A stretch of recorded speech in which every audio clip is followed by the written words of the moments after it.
가는 기사들. 두세 개 정도. 예, 근데 매일매일 두세 개 하시기는 힘드실 거예요, 아마. 하지만 예, 가끔씩 시간 나시는 날 두세 개 정도 스크랩을 하세요. 네, 스크랩 하셔서 이 기사가 왜 마음에 들었었는지 이렇게 한번 이렇게 그냥 거기에 이렇게 네. 동그라미 표시를 해보시고 이렇게 아마 헤드라인이나 이제 주요 내용에 동그라미를 하실 수 있으실 거예요. 이렇게 해놓으시고 그렇게 모아놓으신 거 이렇게 하시는데 하루에 30분도 절대 넘지 않습니다. 예, 사실 빠르면 10분이면 하실 수 있으세요.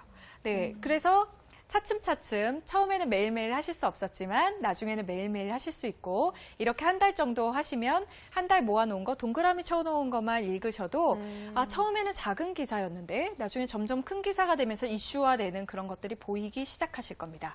그러면 나중에는 굉장히 작은 기사였고 사실은 광고성의 기사였지만 거기서 돈 되는 투자법을 발견하실 수 있으세요.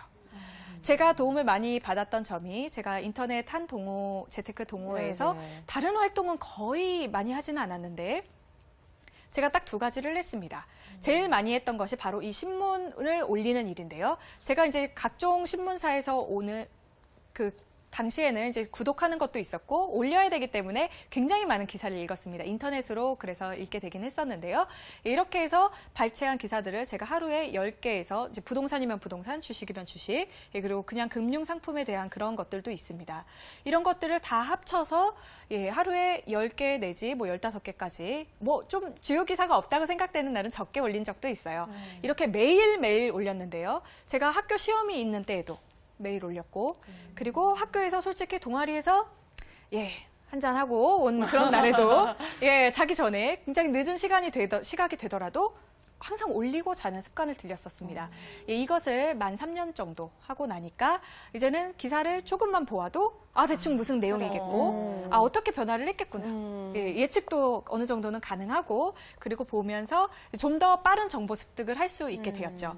그래서 지금도 예전만큼 결혼하기 전보다는 조금 힘들지만 출산하고 난 이후에도 그래도 이렇게 경제적인 맥을 이어갈 수 있는 부분이 이 습관들을 계속하고 있기 때문이 아닐까 그런 생각이 듭니다.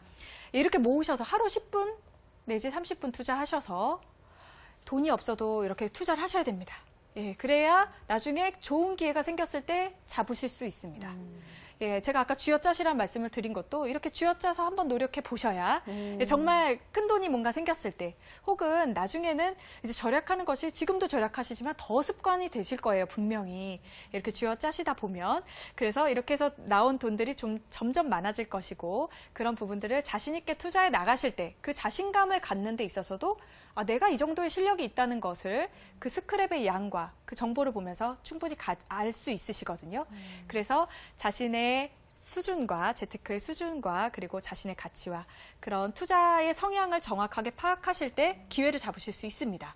아까 말씀하셨던 소위 사실 신용을 해서 이렇지 않더라도 신용을 사용하지 않더라도 있는 금액에서 분명히 기회를 몇 번만 잡아 나가셔도 돈이 정말 훅 불어납니다. 2배, 4배, 8배 이렇게 불어납니다. 그렇기 때문에 작은 돈으로 이렇게 침착하게 천천히 투자해 나가시길 바랍니다. 1년에 저도 매매를 여러 번 하지 않습니다. 하지만 그 여러 번을 하지 않아도 기회가 굉장히 많습니다. 그 기회 중에 몇 번만 잡아도 굉장히 많은 수익률을 내실 수 있어요. 그렇기 때문에 천천히 접근해 나가시고 꼭 투자는 해보시기를 바라겠습니다. 일단 바둑과 재테크 또 제가 도움을 많이 받았던 점은 평정심. 평정심이라는 점이 되겠는데요.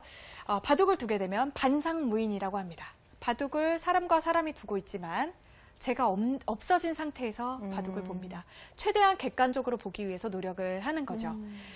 이런 부분들이 거시경제를 읽는 데에도 도움이 되지만 내가 좋아하는 기업이고 내가 수익을 봤던 기업에 또 투자를 하시게 되거든요. 분명히 나중에. 근데 그 기업의 상황이 좋지 않아진 경우가 분명히 있습니다. 하지만 나에게 수익을 줬었고 내가 사랑하던 그 종목이었는데 내가 이 종목을 저버릴 수 없다 하면서 또 투자를 하세요. 그래서 손해보시는 경우 굉장히 많습니다. 기업이 변화되고 있는 상황과 기업이 예를 들어서 제품을 만들고 있어요. 그러면 그 제품을 만들고 있는 곳의 시장군이 어떻게 되고 있는지 시장의 변화가 어떻게 되고 있는지 신문에 다 나옵니다. 네, 이렇게 보시면서 다 파악을 하셔서 이렇게 평정심을 자꾸 유지하셔야 투자를 해 나가실 수 있습니다. 일단 이렇게 해서 바둑에서 제가 굉장히 많은 도움을 받았는데 또 도움을 받았던 점이 바로 수읽기 훈련입니다. 내가 이렇게 수읽기. 내가 이렇게 놓으면 상대방이 이렇게 놓겠지. 이렇게 예측을 해나가는 부분이 바로 제가 조금 전에 말씀드린 거시경제와 그리고 기업의 변화 이런 부분들에 대해서 예측을 해나가는 부분에 굉장히 도움이 많이 되었는데요. 이런 부분들이 사실 복기라는 것이 있습니다. 바둑은. 바둑을 두고 다시 두었던 수순을 기억해내면서 여기 이 장면에서는 이렇게 두는 것이 좋았어 라고 서로 토의를 하면서 이렇게 연구를 합니다. 네, 이럴 때 주식도 같이 예전에 있었던 악재는 달랐지만 상황을 보면 역사는 반복되고 있습니다. 재테크의 역사는, 주식의 역사는 특히 반복되고 있기 때문에 신문 이런 정보들을 보다 보시면 예전 정보들도 점점점 습득을 하시게 될 거예요. 그러면 앞으로 어떻게 대처해 나가야 되는지 정확히 보실 수가 있습니다.